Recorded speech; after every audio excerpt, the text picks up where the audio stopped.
This is Guyana 411. This week we look at youth and the role they can play in Guyana's development, hinterland education, suicide in Guyana, and another national monument.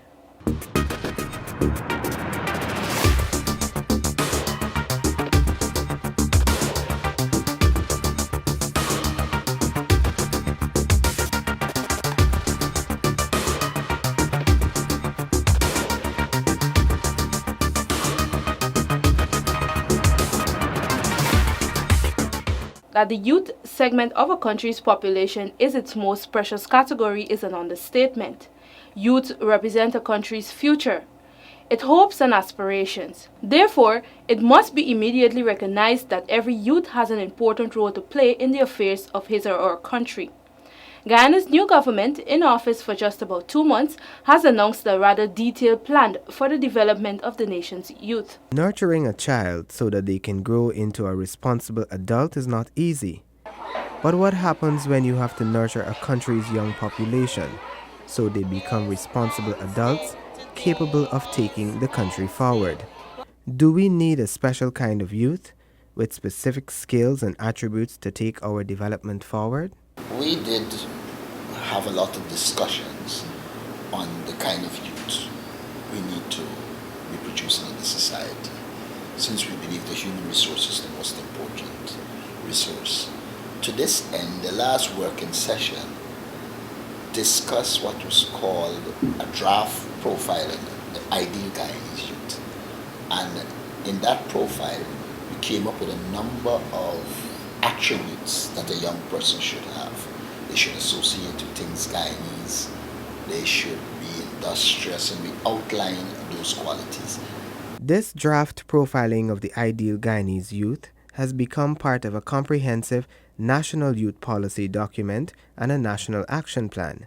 These documents outline the approaches that the government will take to ensure the development of all young people under the age of 35. The Youth Policy and National Action Plan will guide the emergence of a core of youths fully empowered to take this country forward. What in essence was done is that the policies were formulated based on the situational analysis. So a number of things emerged. One, that there is need for a lot of training. Two, there is need for mechanisms to empower young people, and therefore there is need for some form of empowerment, economic empowerment unit. Young people expressed the concern that they are not involved in the decision making at the local government and other levels, so the policy would cater for increased involvement at the political, economic and social level. It has also been established that with drug abuse and a number of other ills in the society, there is need for a focus on health and well-being to be able to influence young people in the correct direction in terms of living a healthy lifestyle, etc. Indeed, there are many young people who, if given the required support, can contribute meaningfully to national development.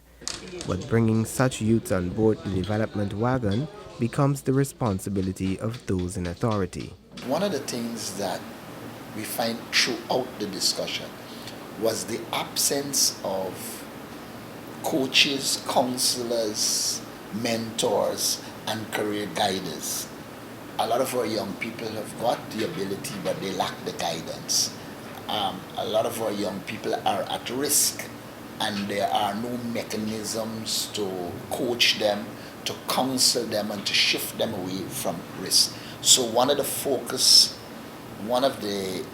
focal points will be this whole question of counseling, coaching, mentoring, and guiding young people so that they can be efficacious, they can achieve their objectives.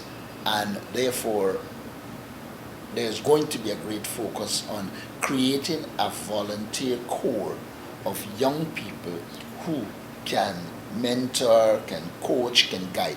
The policy is centered on a framework of 5 thematic areas: improving the social, emotional, and cultural skills of young people, developing quality education and market-oriented skills, producing a productive and enterprising youth force, promoting good health, security, and safety, and encouraging leadership, participation, and presentation. The youth policy builds on a number of research studies, consultations, and engagements with youth. The most recent engagement was a 2-day working session held at the Arthur Chung Convention Center in early July. I know that there are statements that for youth to be patriotic, actively involved in development of Guyana, I know possess strong leadership qualities, be knowledgeable of country, believes in and practices good governance. Now, what I wanted to recommend is that in order to believe in and practice good governance, youth need to first know what constitutes good governance. So I think that the policy needs a very in-depth component in civil education, so that youth can have an idea and an understanding of what exactly are the governance structures in society, so that, for example, when they see things happening, they're able to compare what they see occurring as opposed to what they know is supposed to be taking place. I just think there's an omission there, a little bit dangerous, I think. We need for our youth to possess environmental ethic, to have respect for the environment. If environmental values can be inculcated from infancy, I think that would be great for the country. These are the systems that support us. So if we want to continue living in Guyana, we need to respect our environment. Youth development does not occur in a vacuum. The existence of the Guyanese Youth Profile, the Guyana National Youth Policy, and the Youth Policy Action Plan will enable the government to advance youth development in Guyana in partnership with youths, the private sector, and civil society. I would say that by the middle of next month, we will have a document finalized. But that document is just the first phase. Once the policy emerges, then from that policy, we intend to engage technical people and develop a 5-year strategic plan, which will be 2016 to 2021. Now, youth development is not something you can do in the short term. It has to have a short term, a medium term, and a long term. That strategic policy, that economic plan will be the document that guides the implementation of the policy. And so I would think that by the end of the year, we should have a strategic plan in place, focused primarily on politically, economically, and socially empowering young people. It is expected that as the ultimate beneficiaries of these policies and initiatives, youths will be challenged to rightfully and respectfully demanding their inclusion in national development.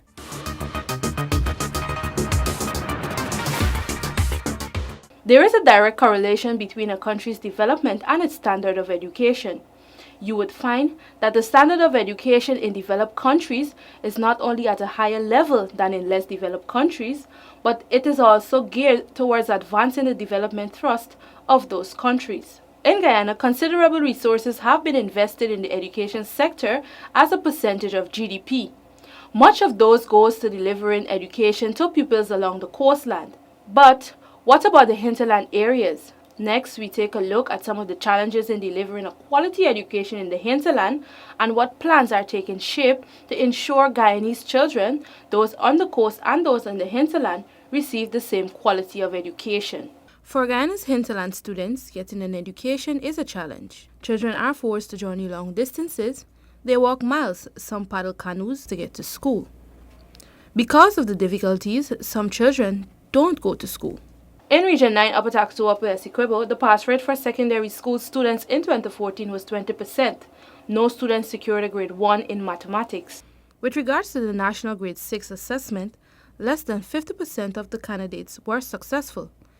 It is very revealing when you consider that there is a 50% dropout rate among students who attend the Akwini, Wakapau, and Charity secondary schools. This therefore means that less than 20% of the children in the hinterland are receiving an education. For over 30 years, the Hinterland Scholarship Program has been affording academically inclined youths opportunities to access secondary and technical education not accessible in their communities. Through this program, students obtaining 470 marks at the National Grade 6 examination are provided regional scholarship to study in their respective regions. Students obtaining more than 480 marks are awarded a national scholarship, which afforded them the opportunity to study at schools in Georgetown and its environs. It has been a privilege to involve the many black students who have benefited from the Hinterland Scholarship Program. During our 5 years tenure of secondary education, many of us, including myself, have met many challenging phases of life, but with the aid and support from the Hinterland Scholarship Division and guidance from our guardians and parents, we have been able to endure and overcome such with strong and confident mind.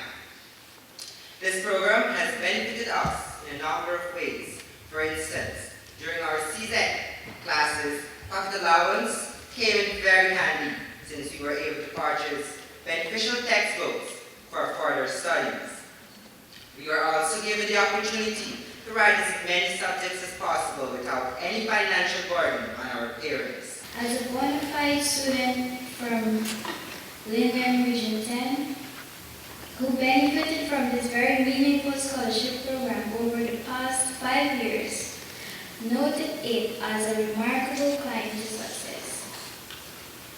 One that has been accompanied by many difficulties of varying types and origin, but above all was to be blessed with fortitude to repress these impediments. Thus, significant sacrifices and commitments were made and unwavering faith had to be kept. Without delay, I must acknowledge the reality of completing my secondary education primarily through the Hinterland Scholarship Program, of which I was exposed to quality education and also friends who were congenial. As a result of this phenomenal experience, I am honored to be a 2015 graduate of the Hinterland Scholarship Program. These 2015 graduates have been given a solid foundation for their continuing education, and in time, it is hoped that they will return to their communities and assist with the development of the village. To date, this program has benefited over 1,000 students. In order to accommodate students who attend secondary school far away from their communities, dorm facilities are situated in regions 1, 2, 7, 8, and 9. For the students studying on the coast, there is the dormitory facility at Linendal on the east coast of Demerara. While these facilities have served many students, there is a significant amount of students who have to travel far away from home to receive education. As such, one of the principal goals of the administration is to significantly build equity in the public education system across the country. But what about the many students in the villages who do not reach the criteria to receive a scholarship? Are they receiving the same quality education as those on the coast? The entire scholarship program is being looked at in an effort to ensure that technically inclined students are given the best opportunity as well.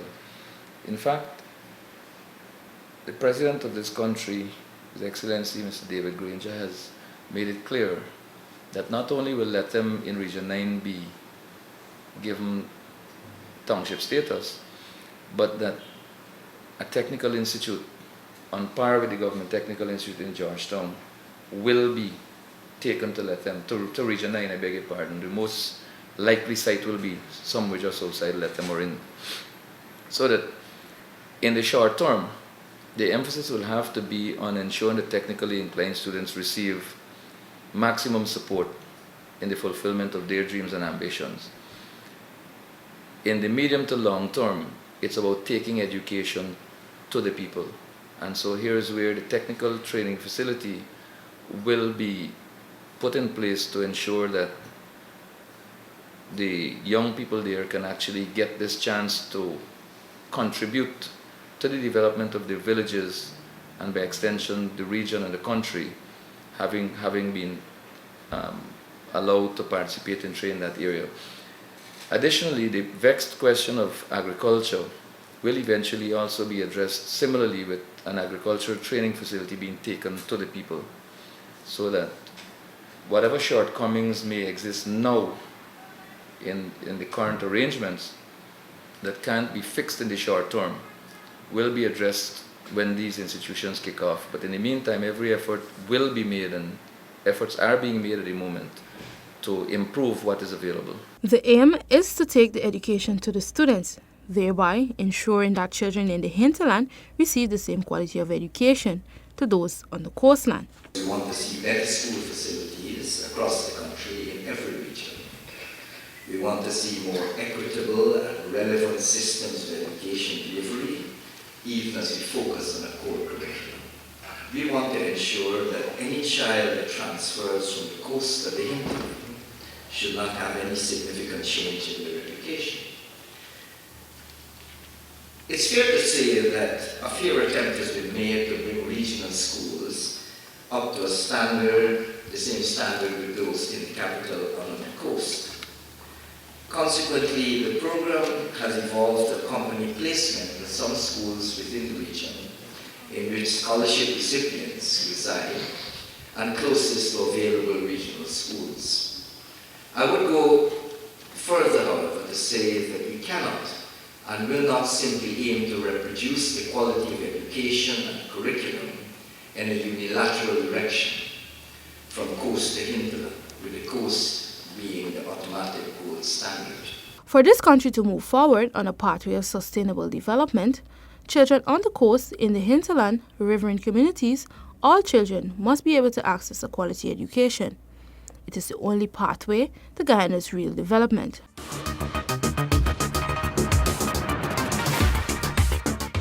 The issue of suicide remains a burning issue for Guyana and its citizens. We take a look at this pressing topic. Guyana has gained some notoriety as the suicide capital of the world, with the highest persons per capita seeking to end their lives by various means. The root cause of suicide is multifaceted, and hence any approach to address this issue must follow a similar track. It is not only Ministry of Health. It is not Ministry of Health. We've got education, which is really, really important. Social welfare, so important. And of course, the main cause of suicide is depression. Depression has got an economical part of it that we have to take into consideration. The big statement that happy people don't commit suicide. And somebody is happy when they're living the good life, when they're economically well placed in society. The other thing is the exposure that one has to preventative measures. We've got to, when we talk about education, we've got to think about sporting activities, recreational facilities, that hope that you have in life of getting a family and living comfortable and so on. Those are some of the factors that intervenes directly in whether a person would want to commit suicide or not. In 2014, Guyana adopted a strategic plan to address suicide, and this is now being implemented. And we've got a very good team that I'm working with closely. As a matter of fact, they've already started training people like policemen and so on. They're doing this headed by Dr. Byron Harry. He's got a perfect team. He's got a national laid out plan. All we need is to get it off the ground, and we're on the verge of doing so. In Guyana, one of the challenges is of having enough trained health workers to effectively deal with and address the needs of those who, given their mental state, see no other alternative than to take their own lives. We already have 7 persons identified to do postgraduate training in psychiatry. But while they're training, part of the training is to be able to tackle that problem as well. And that's what we need. We lost a lot of social worker. We used to call them guidance and counseling in school. We need those things back. That's what's going to help. More than 800,000 persons around the world commit suicide every year. Around 1 person every 40 seconds, according to the World Health Organization's first global report on suicide prevention, published in 2012. Some 75% of suicides occur in low and middle income countries. Locally, several agencies, such as the Guyana Police Force, are moving to lend their resources towards reducing this rate. The force is preparing to launch its suicide Helpline project. The suicide rates in Guyana are almost every year similar to our murder rates and our fatal accidents rates. And therefore, it is a huge problem. Unfortunately, it's not being treated with in the same way as we treat murders and fatal accidents. So the intention here is to have these lines, hotlines, with police ranks who are trained to answer them. So whenever depressed persons, we have the lines advertised, and whenever depressed persons call in, there is someone who is trained that will answer that call, engage that depressed persons. The police commissioner added that specified ranks based at stations within the district or communities where assistance is needed will be activated to render assistance. They go pick up a counselor either from the Ministry of Social Cohesion, one of the social workers, or a member of the faith-based organization who is a counselor, and take them to the location, take over the case and the process, and work with that, treat with it until that person would have been ready to engage society again. And so we believe that even if we save one life, we would achieve, and therefore our encouragement, our motivation to move with that project. Suicides occur all over the world and can take place at almost any age. Globally, the rates of suicide are highest in people aged 70 years and over. In some individual countries, however, the highest rates are found amongst the young. Notably, suicide is the second leading cause of death in 15 to 29-year-olds globally. In the Americas, the average estimated suicide rate is 7.3 per 1,000 inhabitants, which is lower than in other WHO regions and lower than the global average of 11.4 per 100,000 persons. Guyana had the highest estimated suicide rate in the world for 2012. Data from the Americas show that suicide rates first peak amongst young people, remain at the same level for other age groups, and rise again amongst older men. In general, more men die by suicide than women. In countries of the Americas, rates range from 2 to 6 times higher for men than for women. Pesticide poisoning is one of the most common methods of committing suicide, especially in low and middle-income countries, and accounts for 1/3 of all cases globally.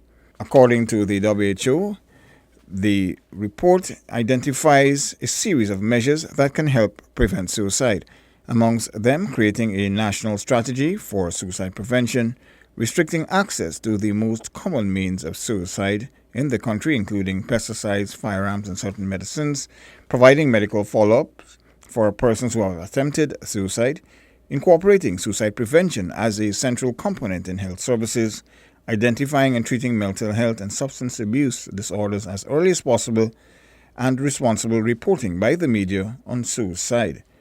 World Suicide Prevention Day is observed on the 10th of September each year.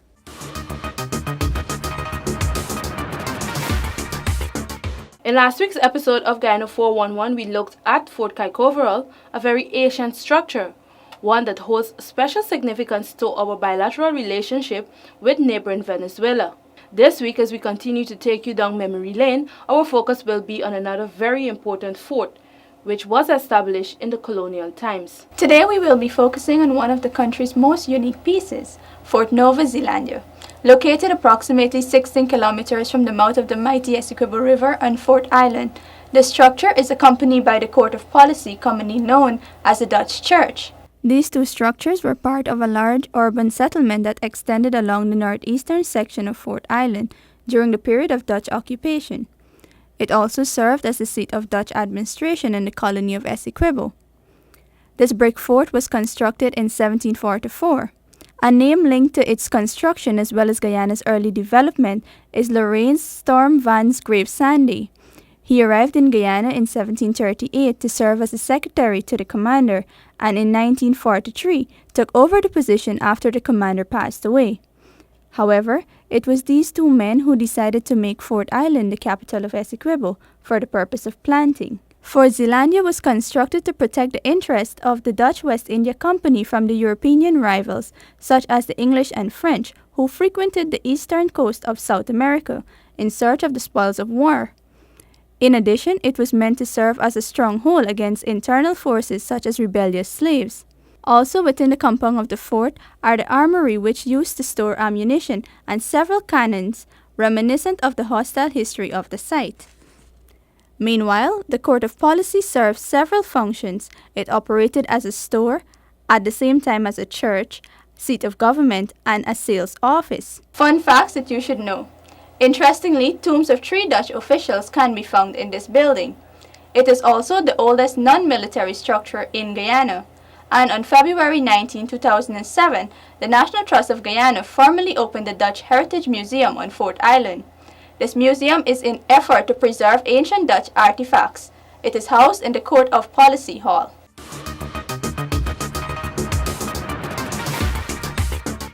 Thank you for watching Guyana 411. Until next time, keep your chin up and your environment clean.